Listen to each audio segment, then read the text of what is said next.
Welcome, everybody, to the Future of Money Online Summit. This is a 10-day event, and we are only on day 4. So my name is Ryan Peterson with Conscious Marketer, one of the producers of this event. And in just a minute, we'll be joined by Ben Oberg and John Tarr for a training talk about crypto trading strategies and how to escape the 9-to-5 grind. So stay tuned. But first, I want to get you excited for our upcoming speakers for tomorrow, starting at 7 a.m. Pacific. We're going to start with Vitaly Dubinin. He's the founder of Bitcoin's Wealth Club and creator of the Crypto Wealth Secrets course.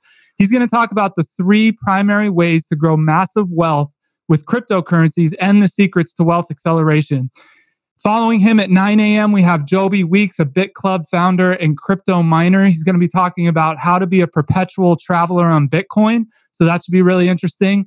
Then at 12 p.m. Pacific, we're going to be joined by Jor Law, the founder of verifyinvestor.com. He's going to be talking about funding through accredited investors. At 4 p.m. Pacific, we have Fred Thiel, the crypto regulatory compliance expert, talking about the Internet of Things and the digital transformations of companies and industries. Then finally, at 7 p.m. Pacific, we're going to be joined by Nick Halick, the trillionaire entrepreneurial alchemist. So you won't want to miss that. And one last thing, if you look under the video, we have some share buttons for Facebook and Twitter.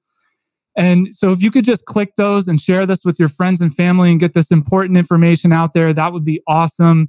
The social media outlets are not really allow us to advertise and get this info out. So anything you could do to help would be great. But without further ado, John Tarr, why don't you take us away? Hey, thank you, Ryan. Hey, everybody. Welcome back. John Tarr here. And let's get going. Let me give you the handy dandy keep us out of jail disclaimer. So remember, the content of this summit is provided for informational purposes only and is not intended to provide any specific tax, accounting, legal, or other investment advice or provide the basis for any financial or investment decisions. You should always consult with a licensed professional to seek advice specific to your own situation. All right, cool. I'm excited to be back here. Welcome back to the Future of Money, the world's largest live online cryptocurrency summit. I'm John Tarr, and as you know, I'm an entrepreneur, investor, and founder of Totally Crypto, and I'm the co-host and co-producer of this event. And for our next presenter, I've got Ben Oberg here, who I'm going to introduce in a second. I'm super excited to have him. I'll tell you how he came about here, how we got him to go. My head's exploding today. It's been so great. Before I introduce Ben, let me again mention that we do have our cryptocurrency training kit. You'll see the button for that right below. It's a special offer during the summit to get you over 40 hours of talks, 25 plus speaker bonuses, and a program that Roger Bryan and I created called the Cryptocurrency Mastery Program. The regular price of this is $497, but you can secure that right now for $297. In my opinion, it's the most comprehensive training package in the market. So you want to take advantage of that right now. And including in that is going to be Ben's talk, which I know you're going to love. So let me introduce Ben. I met Ben through a mutual friend of mine when I was looking for people to speak here, and he's sort of a last minute addition. And I really like what he's got going on. I like a bunch of stuff. First of all, he's young, and I like young, strong entrepreneurs, guys that are out there making it happen. I think millennials get a bad rap, but there's a lot of guys actually just killing it out there. So he's an entrepreneur, self-made millionaire. And let's talk about that. He was a corporate salesman at 19, business owner by 22, and crypto millionaire by 24. He is now the owner and CEO of Millionaire Mafia and dedicated to teaching cryptocurrency and blockchain to investors and entrepreneurs. Ben's not a college guy. He doesn't have a degree, but that hasn't stopped him from making millions of dollars. So if you don't have a degree, don't think you have to. Ben's certainly done it. He's traveling the world and he's helping tons of people quit their jobs. So if that's something you're interested in, or maybe you want to keep your job, but you just want to make some money trading crypto, Ben's going to show you how to do that. So he's got a specific presentation planned for us today, and he's going to show us how he went from kind of being bummed out, being an employee, being trapped in that 9 to 5, and basically becoming a real life crypto millionaire. So we're super excited to have him, and he's going to not only give you a presentation, but at the end of the talk, he's going to share some free resources and give you a bonus. So make sure that you're around for that. Now, Ben, before we dive into the topic, and I really, really like to get the millennial perspective on this. So, A, you're a crypto guy. So your perspective there is important, but you're also a millennial, and that makes you smarter than the rest of us about new technology. I've just decided that, right? So millennials are smarter than the rest of us. So here's the question we've been asking all of our speakers. How do you think crypto is going to influence the future of money and the world? What's your perspective? Sure. Well, thanks for having me. First of all, to answer that question, there's a couple of simple facts that I like to educate people on. And one of those being that there's 193 currencies that are currently used worldwide. You know, the Australian dollar, the US dollar, there's 190 different currencies that exist right now and are distributed through the economy. Well, 600 years ago, there was 609 more that don't exist today. Governments fail, banks fail, things happen in economies all the time, they collapse, and government issued money isn't necessarily always reliable. History shows that there's literally 609, that's a fact, you can Google it, 609 dead currencies that don't exist anymore.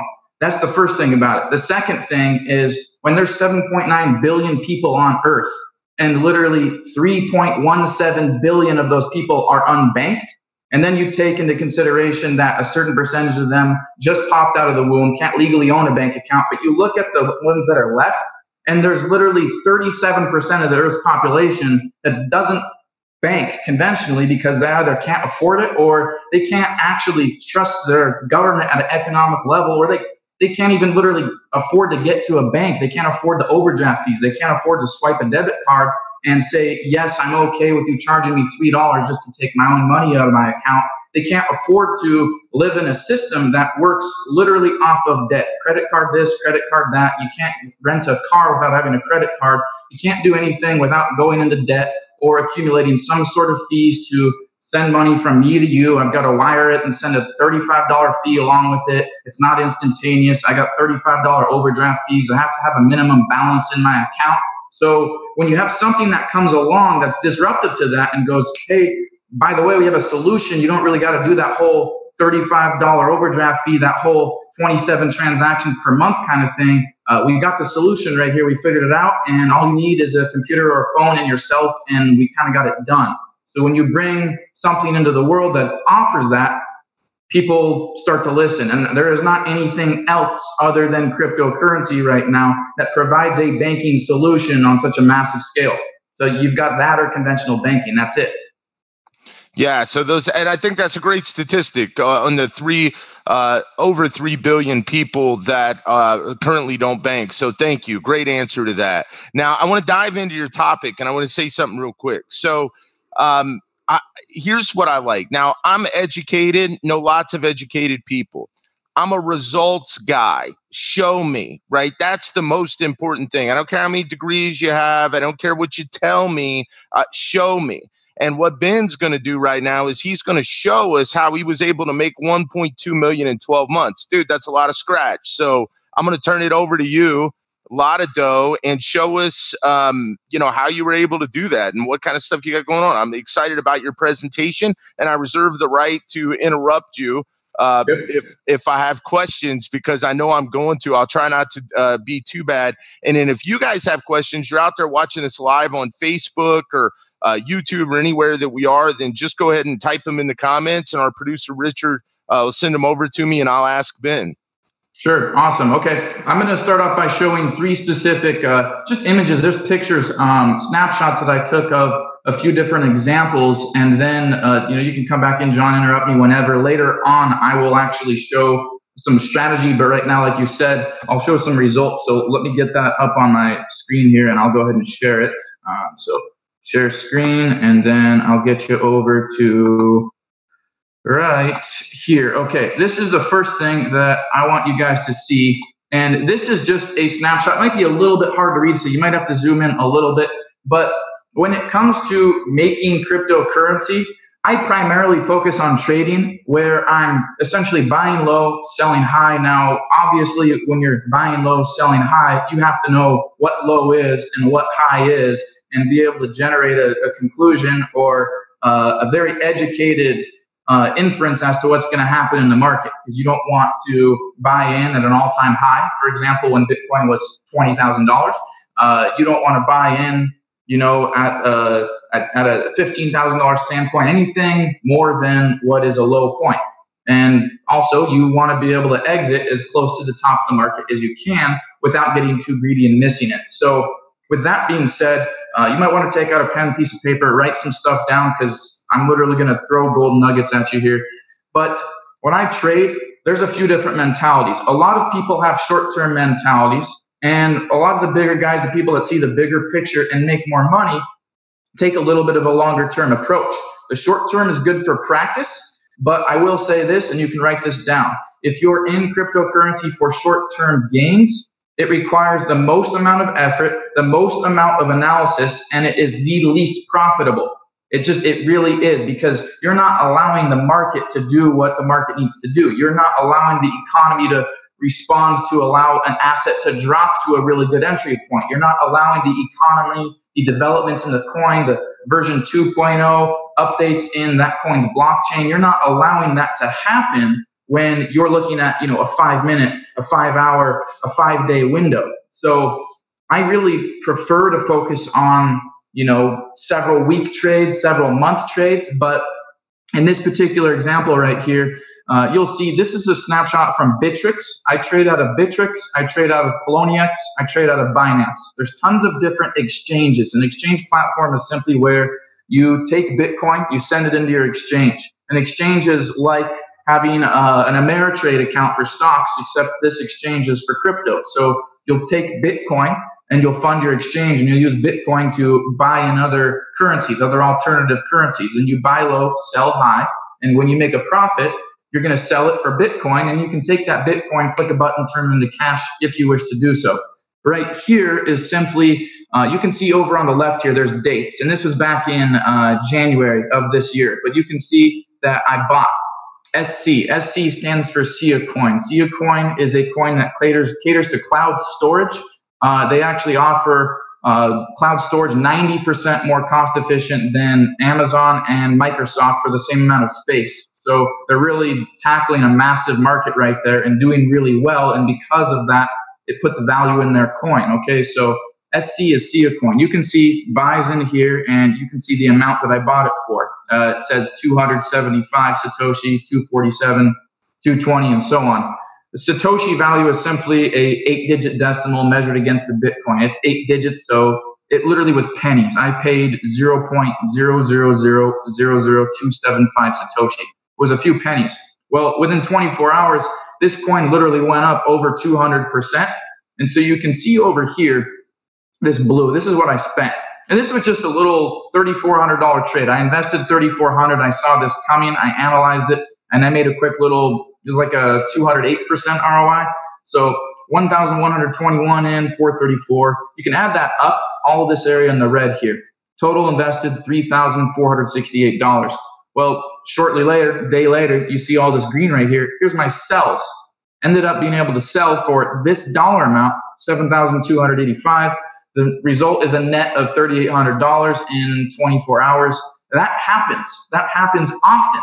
It's just knowing what coins to invest in, how to invest, when to invest. Once again, what's a low point, what's a high point, etc. And that's why I put some of these little bullet points down here. Coin research, super important. For example, there was like 917 ICOs that launched in 2017. Half of them didn't work out. They're like, oh shit, this didn't work. We didn't dot all our I's, cross all our T's.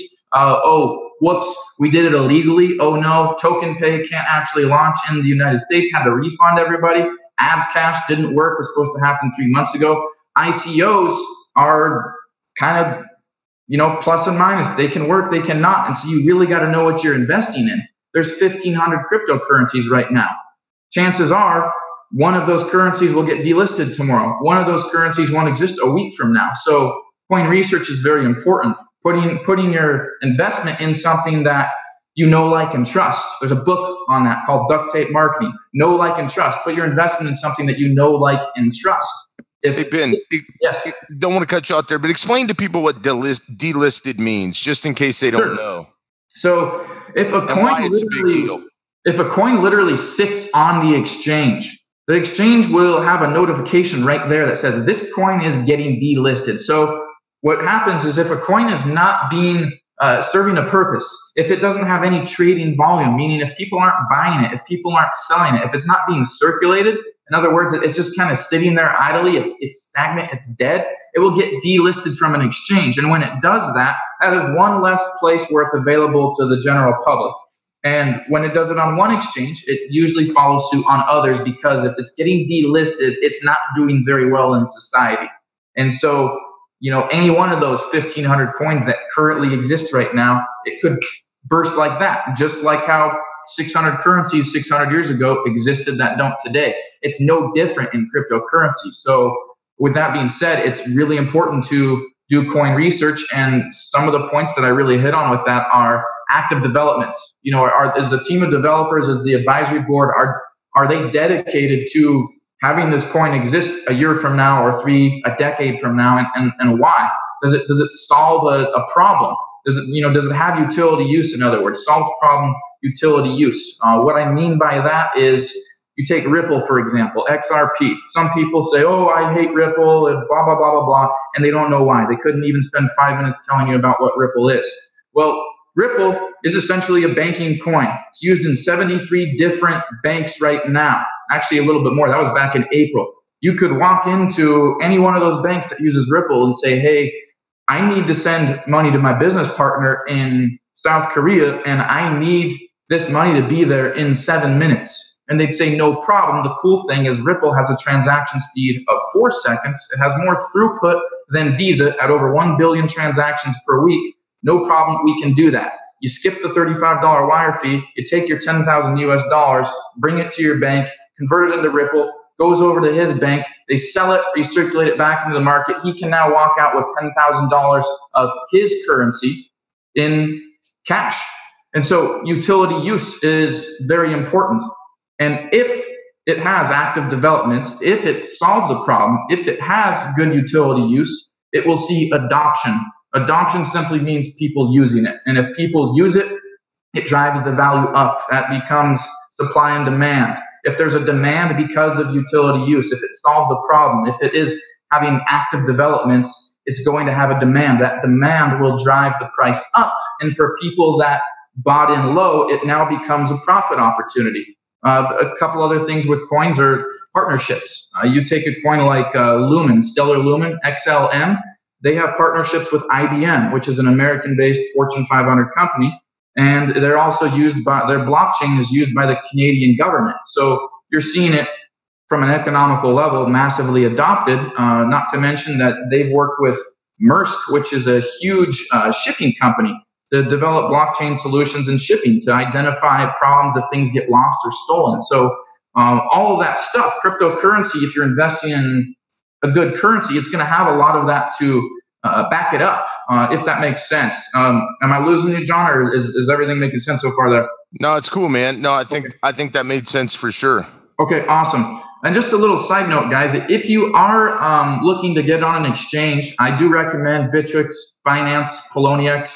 I wanted to show you this as an example, but there's this cool plugin you can get if you're using Google Chrome. It's called Bittrex Enhanced. And what that does is it actually allows me to see the US dollar or wherever I'm at. It allows me to see my fiat currency price, fiat meaning government issued money, but it allows me to see, is it 3 cents today? Is it 7 cents? So I can actually look at US dollar value and see what my profit is, what my loss is, how much I bought in for it, and so on. So if you want to use Bittrex, use that plug and it'll really help you out. So you don't get so lost in all these different decimals and stuff. You can see the value of it. So good. That's that slide. I got a couple. Good call there. Can you explain to people that have never traded before why they need that, like with Bittrex? Sure. Just real quick. Yeah. Well, I mean, here's an example, guys. Is say Bitcoin was worth $10,000 and currently it's not. It's worth 7,000 and some change. So say Bitcoin was worth $10,000 and you bought whatever amount of Bitcoin, whether it was 0.1 or 0.05 or one whole Bitcoin, you bought Bitcoin when it was worth $10,000. You go into a trade. So say you invest in Coin right here. and you invest at 200 Satoshi, meaning the SIA coin is worth 0.000002 of a Bitcoin. Well, you bought it with a Bitcoin that was worth $10,000. Say you sell that SIA coin at double the Satoshi value. It goes up to 400 Satoshi. In other words, 0.000004 of a Bitcoin.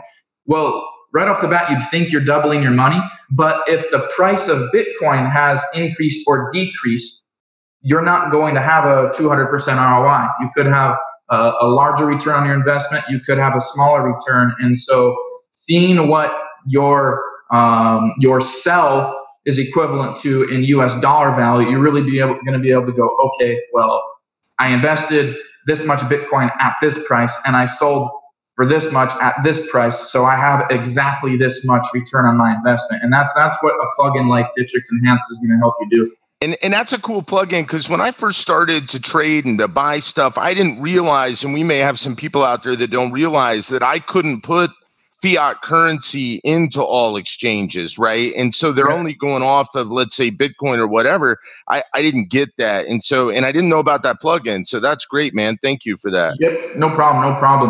I do recommend that you learn Satoshi value. Anybody trading, learn Satoshi value, because when you're entering into a market and when you're placing buys and sells, it's going to be in Satoshi. But for profits, the Bittrex Enhanced is extremely beneficial, and it just makes it easy on your eyes.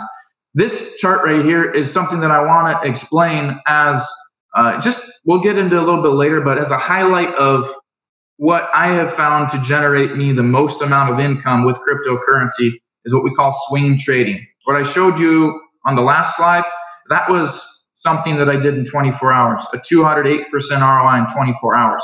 That happens, and when I see those opportunities, I will take them. But guys, like, I travel, I go all over the world, I teach this stuff, I speak on panels, I work on cars and hot rods, I have a metal fabrication business, I do social media.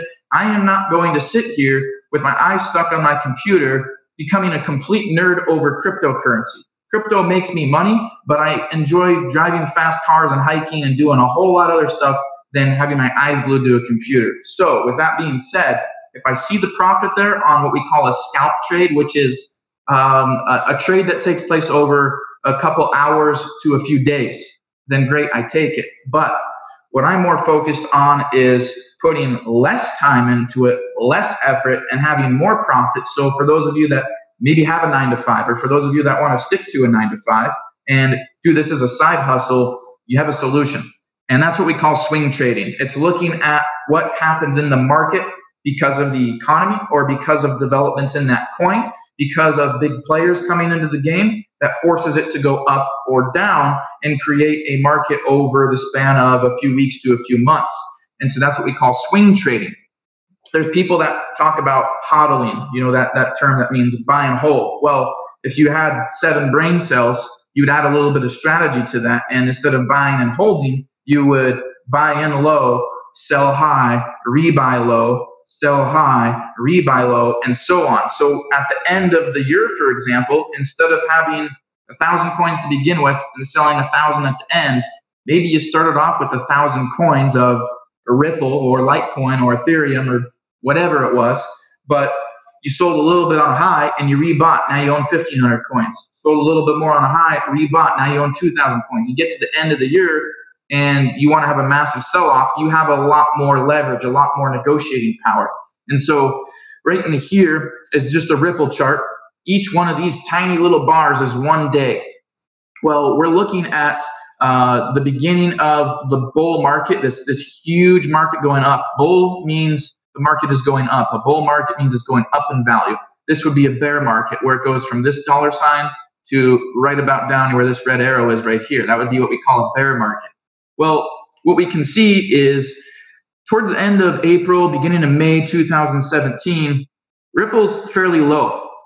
It was, right down here, right down here, and then it popped. What caused it to pop up like that? Could have been an active development, could have been a new release, could have been a partnership announcement that hit the media. It could have been listed on multiple exchanges, one of many different things, or some of all of those things. Well, it goes up right here and has what we call a breakout. A breakout is a very sudden upward spurt. it hits a high point right here. Well, if I had been an early investor, I would have been able to invest in Ripple at 5 cents a coin, because back then Bitcoin was only worth $1,500. And I invested 10,000 coins. Well, maybe I sold a little bit right here, and when it tanked, I rebought. All right, so I leveraged buying in early right here, made a little sell, didn't sell everything I had, and then when the market came back down, I rebought with my profit. So now I own more than I began with. And what I did is I did that in increments of several times. So I'd buy low, sell high, buy low, sell high, and then I waited for this bear run to end, bought in again here, and I knew this was a low point because it returned to this area. And once again, I'll show you how you can actually tell how that's going to happen, and how to know when a low point actually occurs and when a high point occurs, and so on. But you can see that this happens several times in the market. And this is 2017, right in here, this first half of this chart. Well, this is the end of 17 into 2018, when literally almost everything was on a bubble. And if you look at this, history tends to repeat itself. It's a very fundamental level of understanding this. You look at this high it reached, it's almost the same damn place that it was before. Why did it tank after that? Why did it drop? Because if you were any person in the world and you looked at this, you would have said, why would I buy now when it's never been worth more than this? Like, and the last time that it was this high, it dropped massively. So humans are humans. They're not that complicated. They buy low, they sell high, they buy when stuff's a good deal, when it's buy one, get one free, when it's buy two, get the third free, whatever, when it's half off. They buy low, they sell high. They get scared, they don't want to lose more, they sell out for fear of loss. It's not very complicated. So we start to look at this chart from a fundamental level, and we can go, oh, well, yeah, there's some low points here, and then those two highs, no wonder it tanked again, because it did in the history, and it did in its past, and it's never been worth more. So why would it go up? And so the bubble popped right here, and we went into a bear recession, a bear run, returning to the current area where it's at now. And so what I did is I swing traded these two markets. I had bought in here, I sold a little bit here, bought back, but this right here, actually, right in this market between this area right here and this area right here, made me 38 Bitcoin. 38 Bitcoin, and I will tell you that I only put $1,000 into Ripple. I put $1,000 into Ripple, and I made 38 Bitcoin in a single trade. That is my biggest day that I've ever had to date. And I had a sell order that I had put in at 21,000 Satoshi, right about this area right here, almost at the top. I was sleeping. I woke up, logged into my Bittrex account, and I thought that there was a glitch. I thought that there was a glitch, because I was like, holy crap. I think I just made 38 Bitcoin. And I did. I held on to that Bitcoin and profited a little bit later on it. And then I did another 11 here when I was at a G-Eazy concert in San Diego towards the end of December. I did an 11 Bitcoin at like 1 a.m. in the morning. But I swing trade. I allow things happening in the economy to take place that would allow the value of that asset, of this coin, to drive up in value. And so that's why I prefer swing trades, because you analyze an entire history of a coin. You're not so scoped in on what's happening right that second. And you do some analysis. You make some educated, informative decisions. You do some market research, and you begin to develop an opinion. When you have enough support to develop a, yes, this is going to happen, or no, it isn't, you make a decision. You enter into the market, you exit the market. And that's what made me quite a bit in just in Ripple alone, did 38, 48, 49 Bitcoin just in Ripple. So I've got two questions for you, Ben. One, is it safe to say, from somebody on the outside looking in, when we think of trading, when a regular person thinks of trading, or what I'll call a non-trader, they're thinking, oh, I'm going to day trade, right? Is it safe to say on the swing trade that basically you, because you're not trading as often, you might have more room to analyze stuff and maybe get it right more? Or what's your take on that? Yes, 100%. I 100% think that is true. here's what I'll say is when you're scalp trading, which is your very short term, day to day, hour to hour, you're constantly exposing yourself to the market.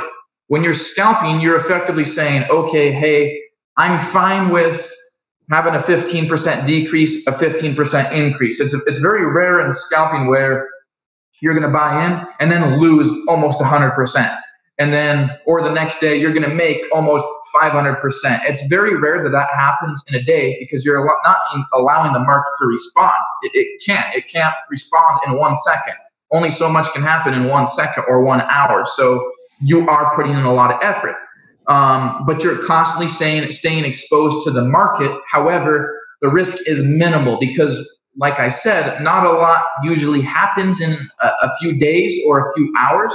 So you're going to have a little bit of a ripple in the water. You're going to accept that you might buy in and the next day it might be down 5%, but then 3 days later it might be up 10%. But when you're swing trading, my strategy is entirely different because when December 17th happened and Bitcoin hit $20,000, I sold every single Bitcoin that I had, every single one. And it turned out to be a damn good decision because if I had kept all of it, instead of making $1.2 million off of a $3,500 investment, I would have made, say, $6,701 per Bitcoin if I'd held on to it through April of this year.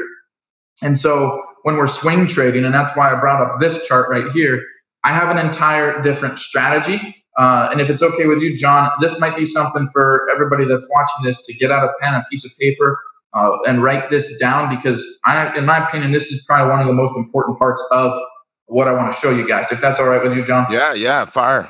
Okay, so you can look this up, and if you guys want to look this up later, September 2017, look at the price of Bitcoin. You could have got a Bitcoin for around $3,000, okay? So let's just keep the example very easy to understand.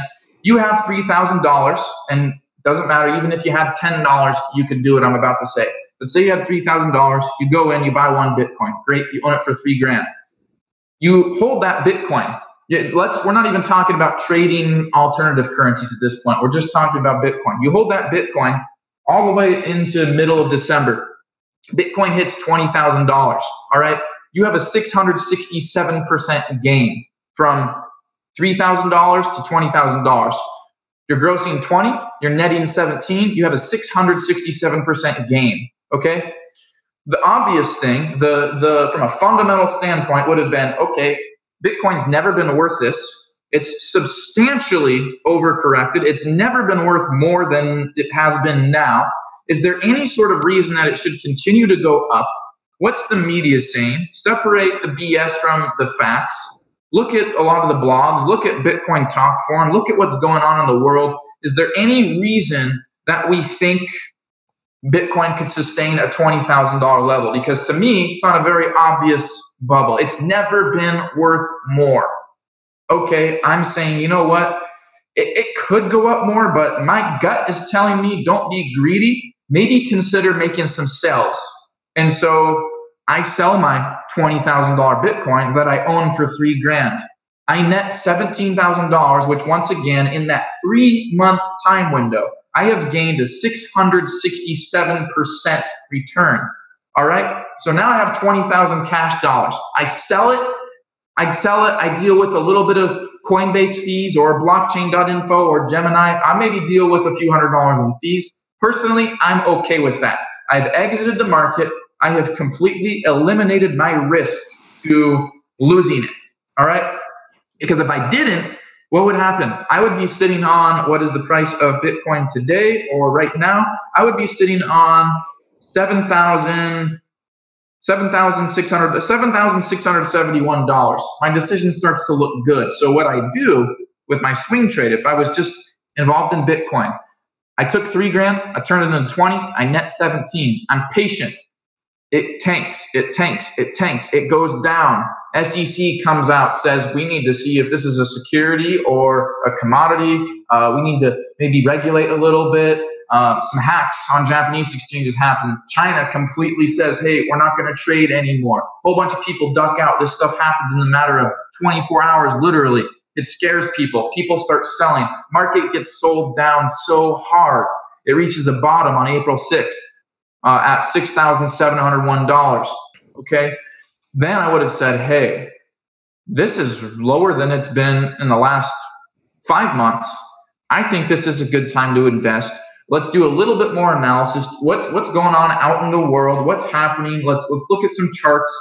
Are we going to see some buyer support? What would be indicators as to what's going to happen? We make a decision. Is it going to go up? Well, on April 6th, I decided that Bitcoin is probably going to go back up.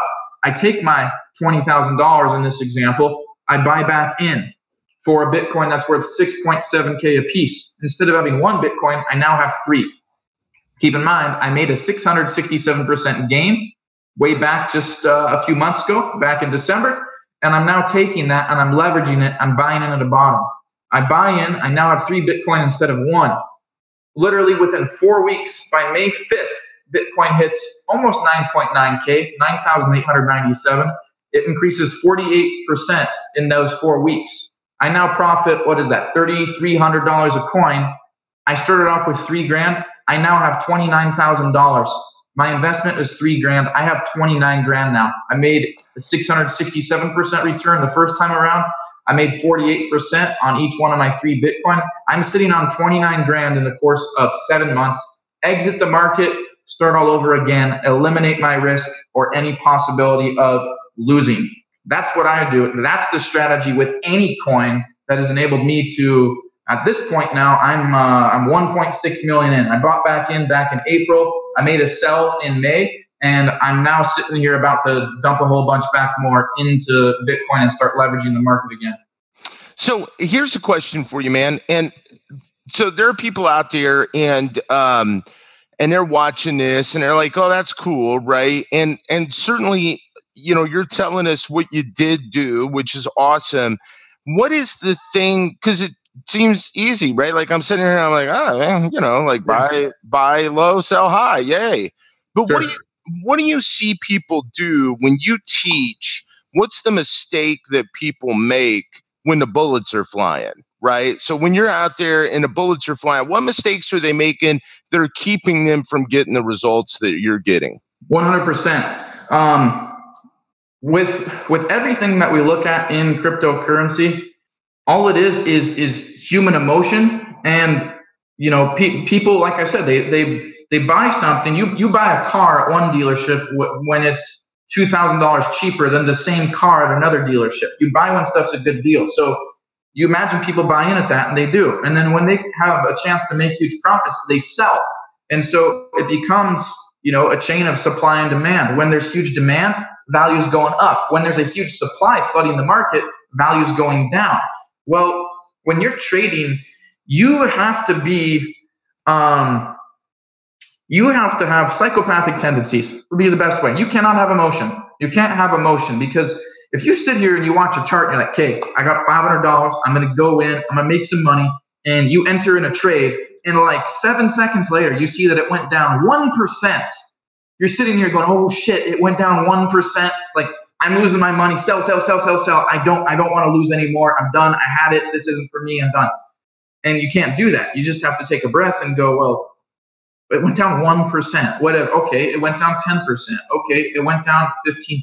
But in the grand scheme of things, where do I see this going? And so you got to take the emotion out, and then you just take a breath. Instead of getting caught up in everything and all these different things going on, you look at it, and from a fundamental standpoint at first, you go, well, it's worth quite a bit more than it really ever has been. So it's probably kind of bound to go down sometime soon. Or, you know, if you own it, you're like, well, it's worth a lot, so it'll probably fail at some point soon. Maybe I'll sell a little bit, you know, and kind of hedge that bet a little bit. And so I just recommend that do your research, so that way you know you're not investing in something that will be gone tomorrow. 2, don't rely on companies.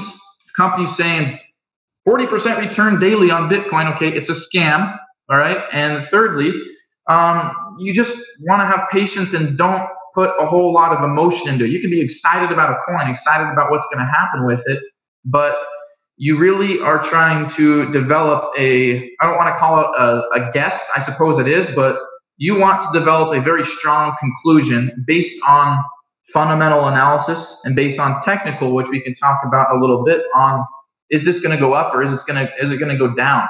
And so, to me, it's not a huge deal. I think people are afraid of what they don't know and they choose to stick with what's comfortable. Crypto might not be comfortable, but you got to grow at some point. So I just recommend to be patient and not get involved in scams. If it sounds too good to be true, don't do it, and just look at things on a fundamental level. Take the emotion out. Talk about that, Ben.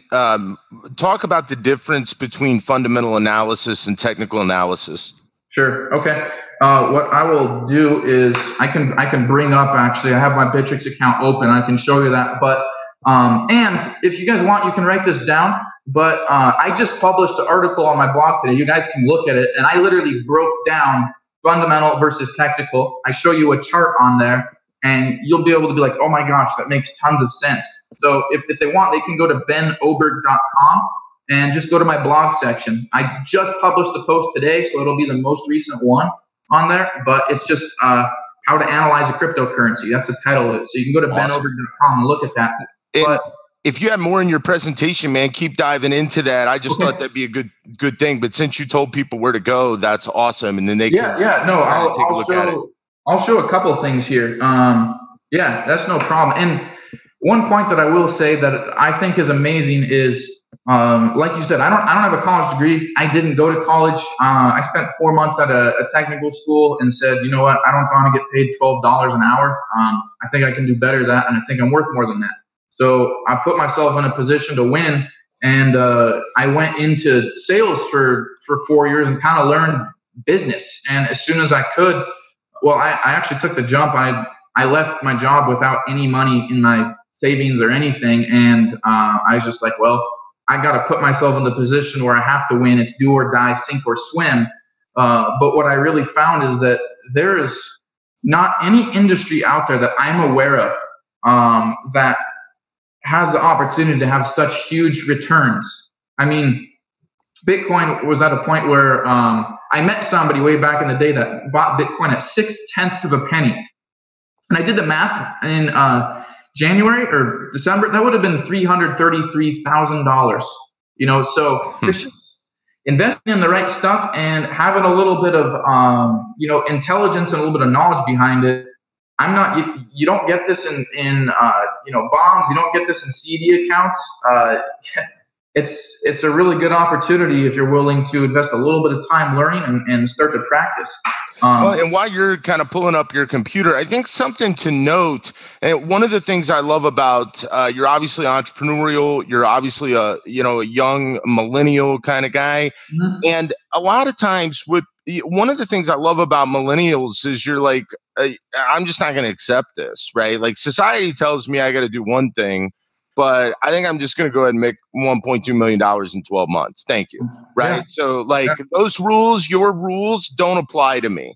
And so I think that one of the things, though, to distinguish is if people want to do this, you said almost psychopathic. You have to have the stomach for it. Yep. Right. And you have to also be committed to it.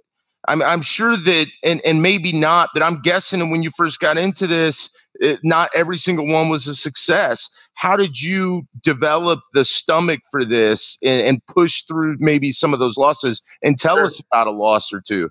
Sure. Yeah. So first of all, summer of 2015, when I was still in car sales, Jack Carroll Skagit Hyundai, somebody's like, hey, buy Bitcoin. I bought Bitcoin, but I literally didn't understand it. They're like, buy Bitcoin, it'll go up. I was like, okay.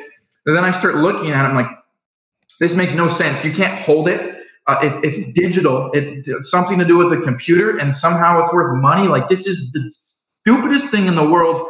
Clicked the button, sold all of it. That was 2015 when I owned it for $300. Sold all of it. Didn't understand it at all.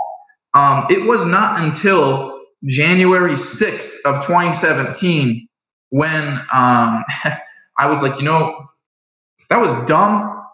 I should buy back in. And luckily, I was able to buy back in between like $790 and $1,100. So I did okay with that.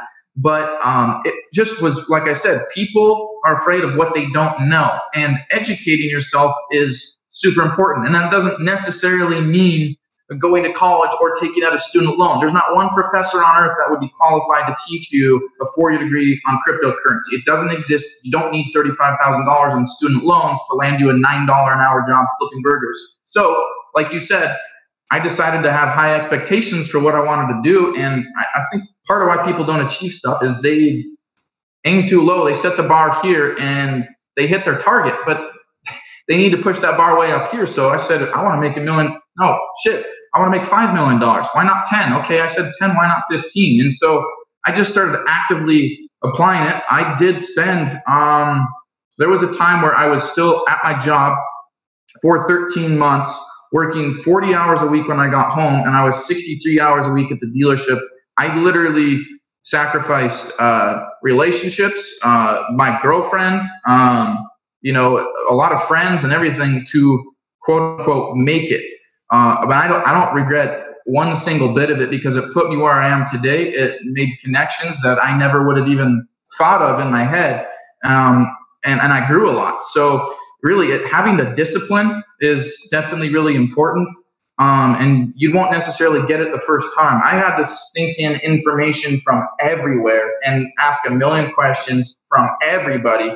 And, now I'm in a different position where I can teach that and kind of have it all under one roof. Make it easier for people, but it was hard. And there were times where this is a very common mistake. People will buy in and they'll just be like, okay, I want to get into crypto, and they'll buy, but that's all they do. And if that was a $20,000 Bitcoin, well, oh shit, and you make that mistake. So then you're like, okay, well, it's going down. I don't want to lose more. And you sell out and you either never get back in and you just lost some money, or you choose to learn. And so there were times where that happened, where I bought into something that I thought was going up, but I didn't know what I was doing. I think on my birthday, like 2 years ago, I think I bought, I think it was Capricorn, and it was like 38 cents or something like that. And it had hit 63. It hit $1 before, and it went down to like 21 cents overnight. And I, lost, half. It went down in value almost half. And that was a couple of years ago. And not knowing anything, I was like, well, dang, I don't want to lose more. So click the button, boom, done. And I lost. However, I could have done two different things. I could have said, right when I bought it, I could have said, I don't know, maybe there's another coin, another asset that I think might be better or stronger than this. And I could have sold, maybe lost a little bit in fees, or a few cents would have been bad. Or I could have said, you know what, I woke up and I went down 50% in value, but I'm going to wait it out because I believe in it. And I think that long term that it's going to go up. And sure enough, it hit 63 cents. It hit $1.28, I think. And by holding it, I would have been able to dig myself out of that hole. So sometimes the bottom might be right here and the top's here, and you bought right here, close to the bottom, but not all the way. And sometimes you got to have the patience to ride that out before it turns around, if that makes sense. Yeah, and I think, my dad used to say you get paid in two ways, John. You get paid in money and experience. And, I think that's so true. And that experience normally, that's kind of a common thread that some of our entrepreneurs have been talking about, that experience that you kind of have to get. And if you're going to get that experience, you got to be committed. You can't have one foot out. And certainly my dad owned car dealerships, so I know what kind of hours that takes. And, to have that kind of commitment to work at the store and then to go home and work all this time, that's commitment. And so I think that commitment and the experience you get by being committed, because people don't get experience if they're not committed, right? Because they just quit. And they're like, oh, no, thanks. And so if you guys are out there thinking, oh, this trading might be for me, Ben might be the guy for me, you got to think, hey, am I committed? I think that's the first step. So you wanted to show something. We got a few minutes here. Yeah.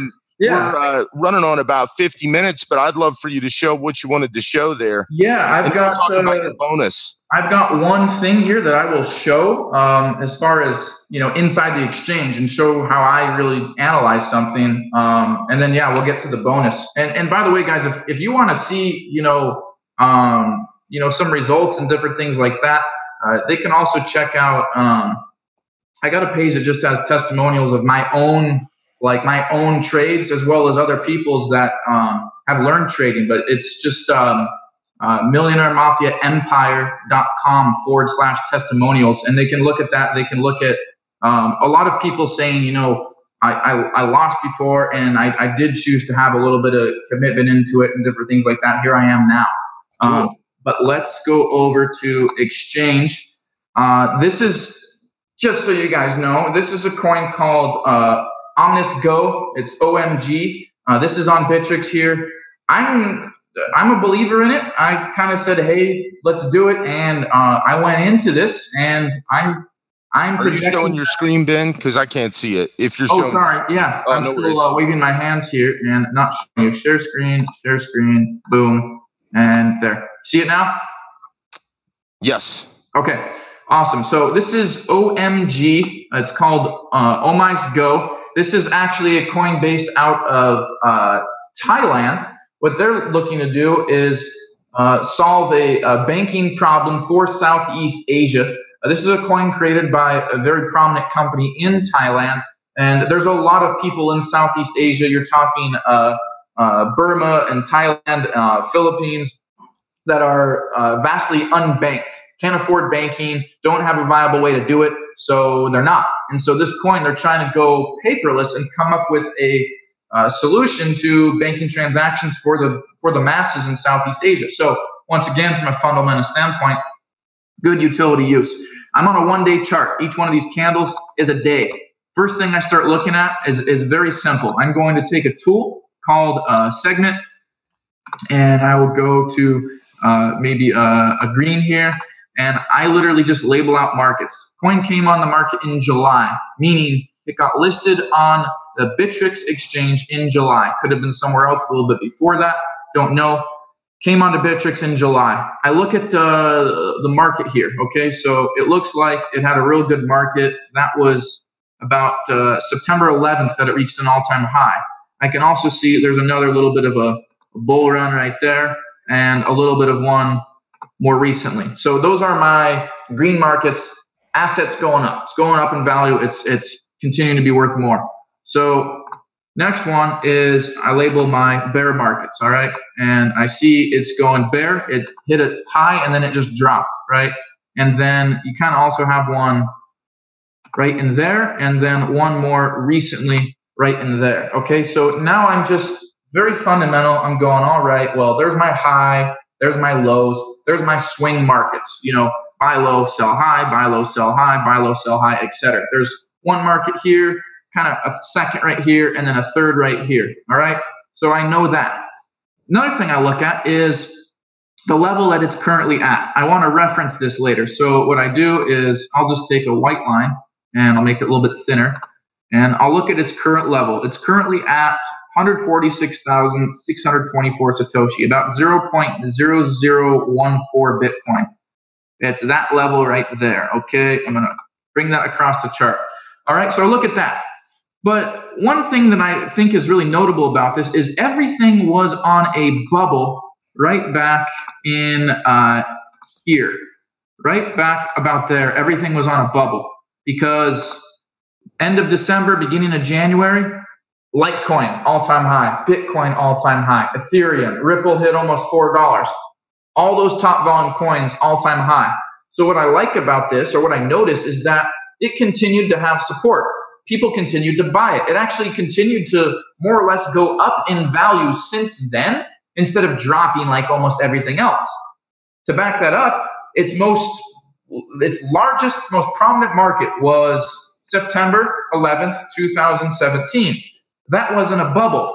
Stuff was kind of just starting to go back up or go up again, and it sprung up. So it actually had its best market back when the entire industry was not on a bubble. So I look at this stuff. Here's our current level where we're at right now. I drew a line across it. Here's our bull market, our bear, bull, and our bear's right here. This arrow is where the bubble of late 17, early 18 was. There's a couple other areas to note.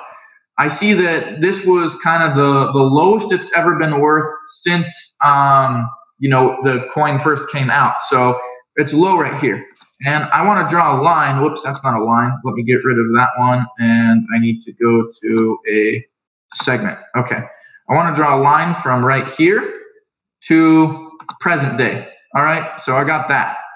And then I want to draw a line from, let's go right here to present day. All right.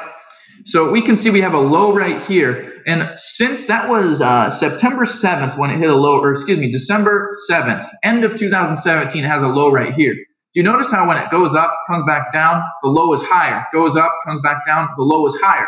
You also notice that along this trend right here, that the high is lowest here, but the new high is a little bit higher. The new high is a little bit higher. And so the lows are getting higher, the highs are getting higher.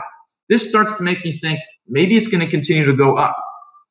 Then I look back at where it's been in the past compared to its current level. If you notice, this level that it's currently at right here, do you see, if I zoom in, you'll notice that there was a lot of activity right in here, right above this line. It came through it, bounced below it, came through it, bounced below it, came through it, bounced below it, and then continued up.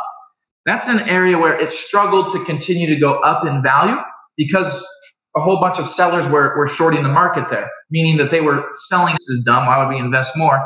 Ultimately, it goes back down. But once again, when it reached this line, the previous area where it struggled to go pretty dang high. So now I'm looking at this going, well, it's gradually been going up for a few months. It seems like it can sustain higher levels than where it's at. And this area seems to be an area where it seems to pick up support.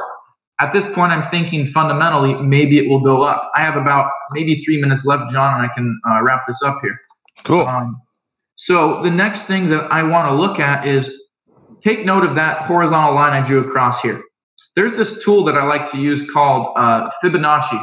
Fibonacci is a numerical sequence. It happens in nature. It happens in the way birds fly in formation. It happens in how leaves and trees shape.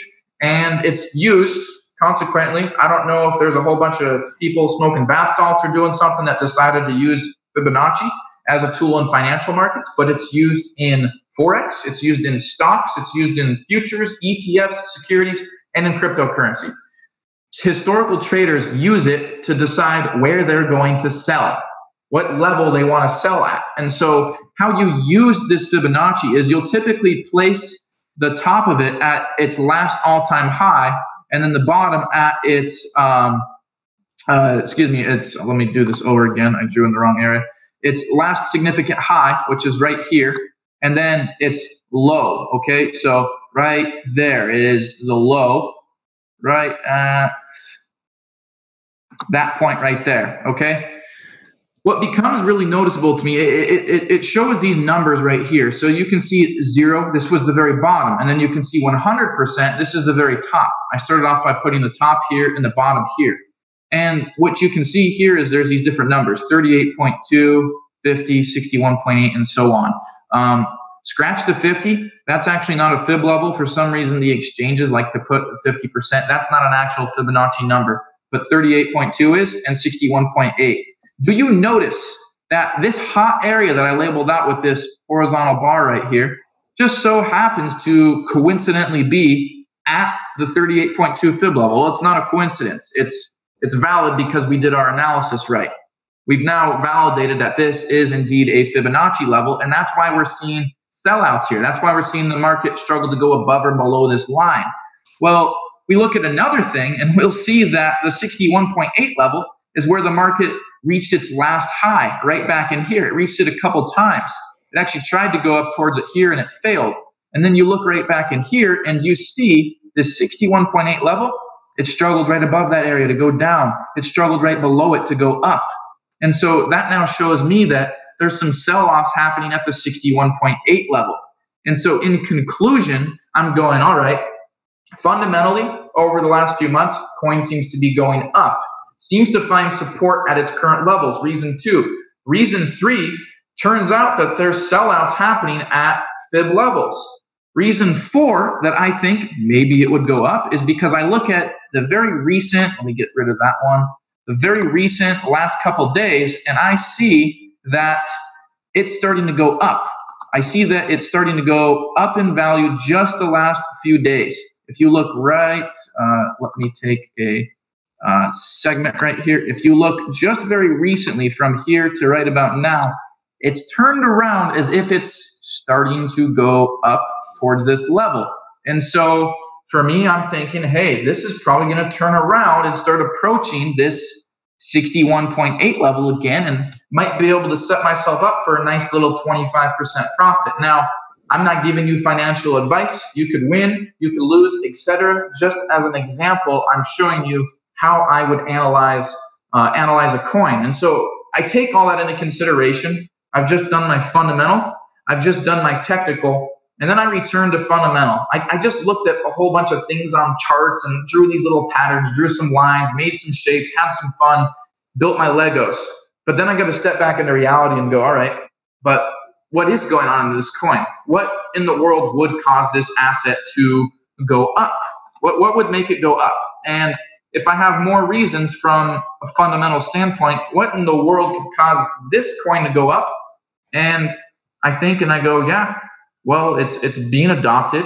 A lot of people in Thailand are using it. A lot of people in Southeast Asia are using it. It's built by a very well-established company in technology that has existed for decades. Yeah, I think so.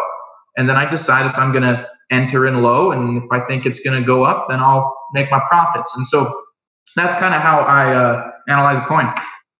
Awesome. That's great, man. I appreciate you sharing that. And I think, the technical analysis combined with the fundamental analysis is really cool. And I appreciate you sharing that. And got a couple of questions here that Sure. people ask. So can you sell crypto at any time, or are there certain restrictions and requirements on that? Yeah, crypto, unlike stocks, for example, is a 24-hour market. There's no open and close really, so you can sell all the time. I suppose the only restriction would be is a matter of getting on an exchange where you can make that happen. It's not really a restriction. If you've never done it before and you're looking to start trading, probably one of the best things to do is look at exchanges that are available in your country. If you're interested in trading a certain cryptocurrency, you can actually go to a site like coinmarketcap.com, and you can type in any currency on there, and you'll click it, and there's a little section that says markets. When you click markets, it'll show you every single platform, every single exchange in the entire world that crypto is available at. And so you can go, all right, well, I want to make a Binance account. I want to make a Poloniex, a Bittrex.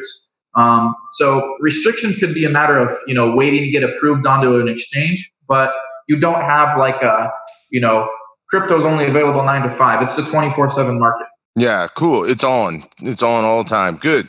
And then that a follow-up question I think you answered, which is, where can I find a list of available cryptocurrency and the name and producers of these currencies? And you said coinmarketcap.com. Yep. Awesome. Okay, cool. Sweet, man. Anything that we missed that you want to wrap up with before we talk about the bonus and skedaddle? Not a whole lot. Just like I said, I think it's really important that you do your research in what you're investing in. Really do your research heavily. And I brought up that ICO example just as an example. A lot of quote unquote companies, which, were a lot of scams, a lot of fake companies that did an excellent job putting out what appeared to be a very real product. And I'm educated on ICOs, and I teach that stuff, but just as an example, 417 out of 900 something failed in 2017. People invested tons of money, wake up, sorry, it's gone, the company's moved. And so that can happen in cryptocurrency also. It can also happen to the US dollar. It can happen to the Canadian dollar. It happens. So just educate yourself on what you're investing in. And if other people know, like, and trust it, there's a reason. So if you can know, like, and trust it, do your research and then decide if you're going to go in. Got it. Got it. So, hey guys, we're going to tell you about Ben's bonus gift here. Before I do that, I want to remind everyone that you can own this entire training summit, including Ben's talk that he just did, where I picked up quite a bit. And you can do that through our cryptocurrency training kit. It's going to get you downloadable access to the videos, audios, transcripts, and bonus gifts of the 35 plus speakers that we have here, all for only $297. You're going to get a special bonus training called the Crypto Mastery Program that Roger, Brian, and I are producing. And after the summit, the price of this training program is going to go to $497. So if you'd like to own the materials and refer back to them at your convenience, now is the time. So Ben, if you will, I'd love for you to share some more information about your bonus gift.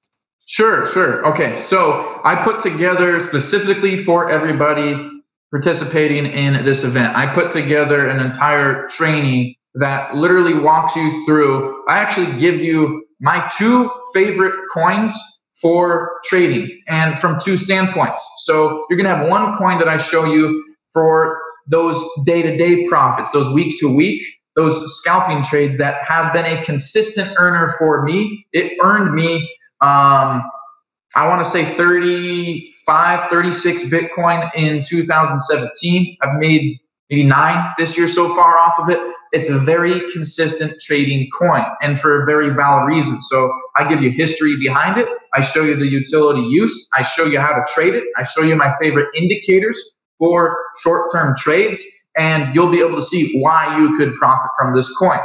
I do the same thing with swing and a longer-term approach, showing you my favorite coin for swing and my favorite indicators for it and how to profit from that as well, how to trade it and what I look at. So I'm going to take you, behind the scenes in an exchange and walk you entirely through that A to Z. I've got some extra bonuses in there for you as well, and some other key points that I hit on. I talk a little bit about mining on there, a little bit about coin staking, a little bit about blockchain, just because blockchain it's like a square is a rectangle, but a rectangle isn't a square.